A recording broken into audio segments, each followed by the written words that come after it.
Bane. Hope you're doing all right today. In case you haven't noticed, we busted out Big Bertha today. I'll give you two guesses as to what we're making. Starts with baby back. We're gonna make some baby back ribs today. Now, most people say baby back ribs aren't worth anything unless you do them in a big pit smoker for 4 or 5, 6 hours. And that's the only way to do it, or it's a sacrilege. Well, guess what? Not everybody has a big offset smoker sitting there. I don't even have a balcony. So I found a way to make some awesome ribs at home that are finger licking good. So let's go ahead and get started and show you how to do them. So we've got our rack of ribs. We took it out of the package and rinsed it off under the sink, patted it dry. Now there's a membrane here on the back side of the ribs. This side is good, but this side there's a membrane right here, and people say it's really hard to get rid of. Agree to disagree as far as I'm concerned. There's a really easy way to grab that membrane and get it taken off, and all you need is a butter knife and a piece of paper towel. So you kind of work your butter knife in here until you can get this membrane up and separated. Once you get it separated, all you got to do is grab that paper towel and pull right back. And people can spend 20-30 minutes trying to do this, but you do it the right way. You do it the first time. And here, in just a few seconds, if I can get my paper towel to work with me, comes right off clean. So now that we've got that membrane removed, the next thing I want to do is put a nice, heavy, thick seasoning on it. I've got some pork rub that I found from the store that I really like. I've tried a bunch of them because I make these ribs at least once a month, maybe 2 or 3 times a month. So the next step is go through, put a real good seasoning on them on the back side, all the way down. Take some time, rub that in. Get it all over the ribs. Flip them over. Do the same thing on the back, on the front side.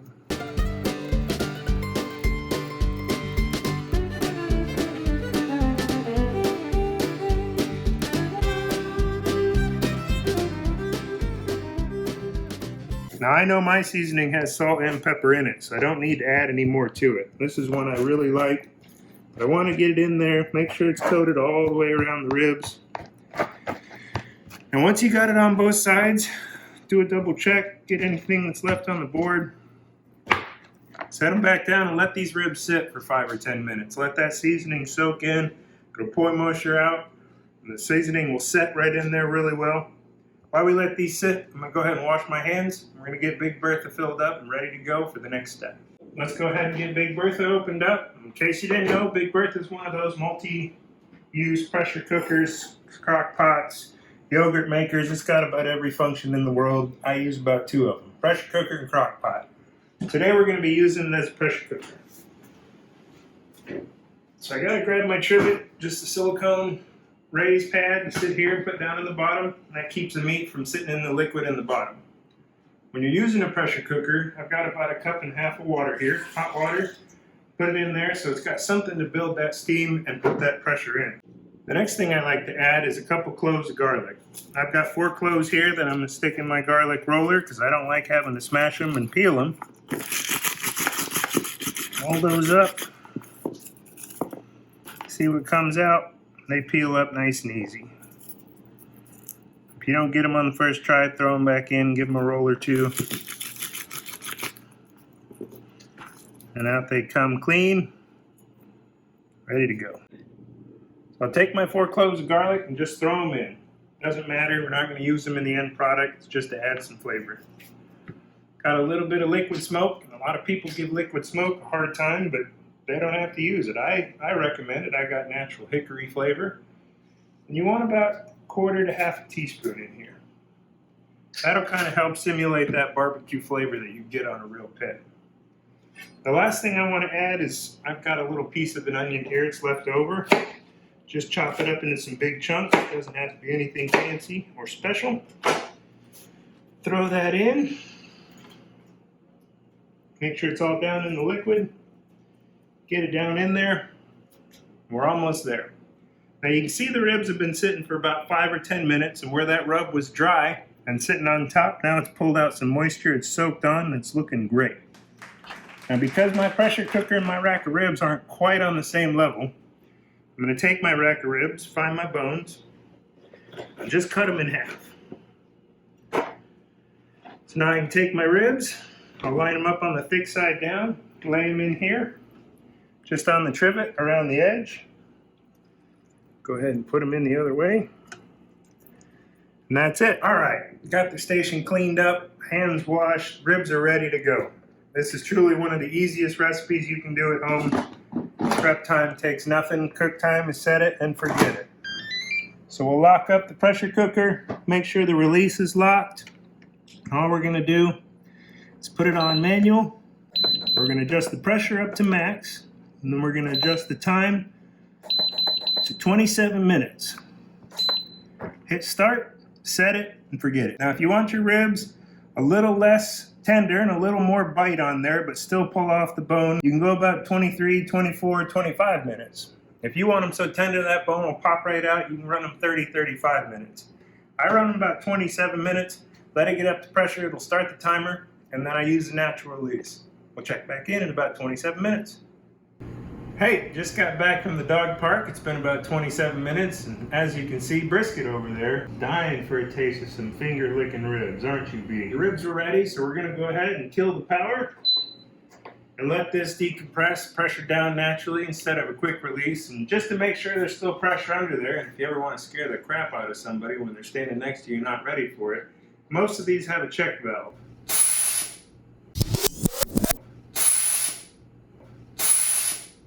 Yep, we got pressure. We'll let this decompress for another 10 or 15 minutes and check back in with you. So in case you didn't know, Bojangles and I have been cooking together for about 8, 9 years now. He's always here in the kitchen, keeping an eye over me, making sure that things look good, taste good, and smell good. We're cooking buddies. Cheers. Hey, and welcome back. We let the pressure drop out of the pressure cooker over here, so we're gonna go ahead and open it up.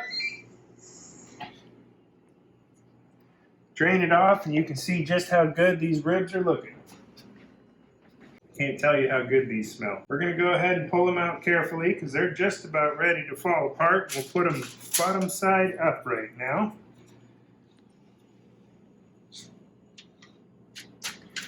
Now while you were away and this pressure cooker was coming down to regular pressure, I turned the oven on and fired it up to 475. So they may look good, but they're definitely not done.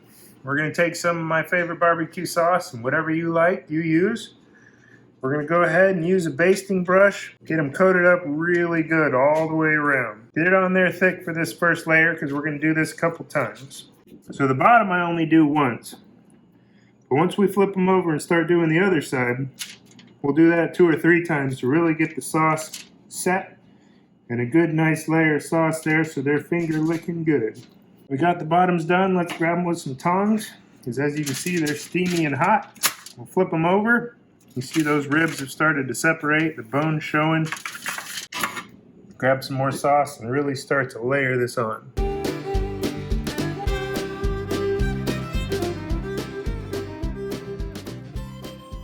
Now if you don't have a pressure cooker at home, I've done ribs in the oven, I've done ribs in the slow cooker, done ribs on a smoker, done ribs overnight, done ribs in a sous vide. You can do them any way you want, but this is the quickest and easiest way to get some awesome ribs at home without a whole bunch of time and effort. So once we get a good base layer of sauce here, slather it on, make sure we get everything covered. We got our oven up to 475. We're gonna grab them, throw them in the oven for about 2 or 3 minutes, let that sauce set up, kind of set onto the meat.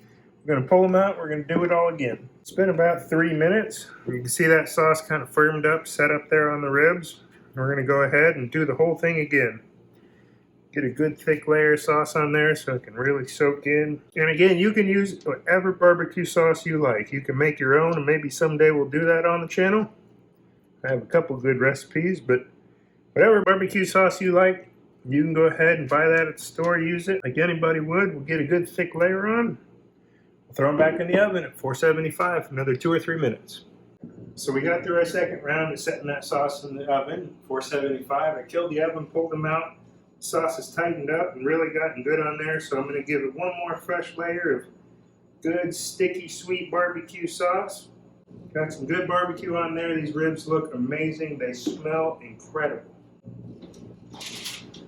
We're gonna pull them off the board, set them out on our cutting board, see if we can't clear some space. We'll be right back to show you how to slice them up, serve them up, and go ahead and give them a try. So working here, looking at the bones, slicing right down, we'll go ahead and take one, slice it up, grab that outside one, throw it on the plate, slice up just a couple more so we have them. Perfect.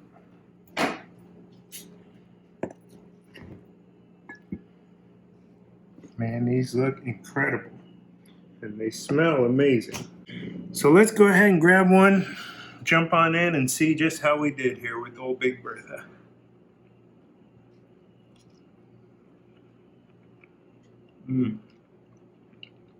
Never fails. You can see as I take a bite, it pulls clean off the bone. Man, that's incredible. I don't care who you are, that's good right there. Thank y'all for logging in and subscribing, commenting, and liking. Have a great day, and we'll catch up with you again next time. Man, those are good.